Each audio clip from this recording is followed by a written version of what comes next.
And I'm Pierce. And today we're talking about social organizations of the Aztecs. Great. Life of the Aztecs. Okay, so it's very interesting to wonder what a life would have been like in a normal Aztec society. There are many things we do know, although the record is frustratingly sparse. Record keepers were more interested in the other aspects of society, while family life was the sphere of women. Now, of course, the record keepers were men, so they didn't really care about families. Okay. Yeah, the life of a new family typically began at marriage, in which the man was in the mid-20s and the woman was in the mid-teens, which meant that the man was typically around 10 years older than the woman. Teach, back up a little faster. Let's see.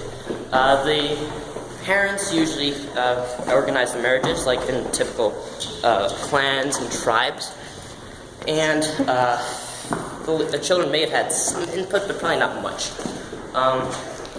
The parents had to talk with the religious leaders about the signs under which the children were born, and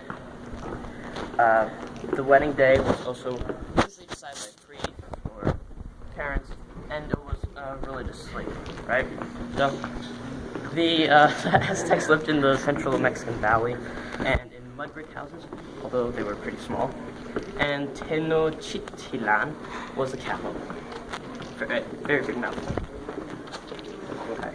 Aztec hierarchy. Okay, so the Aztecs followed a strict social hierarchy in which the individuals were defined as nobles, elite, commoners, quali, serfs, or slaves. The noble class consisted of government military leaders, high-level priests, and lords, who were termed tekutli.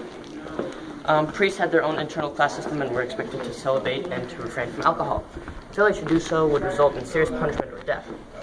And nobody likes death, so they always usually follow. The lords include landowners, judges, and military commanders.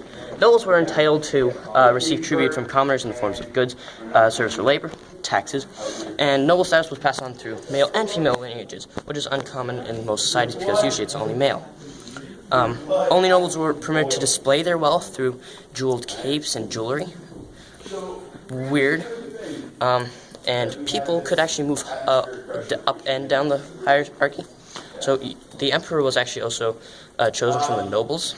So, and then the noble could be impeached, so he could go down to noble again. Nobles could go down to merchants, which were below nobles and above commoners. Merchants could become commoners. Commoners could become slaves. So yeah, and that ends our presentation on Aztecs.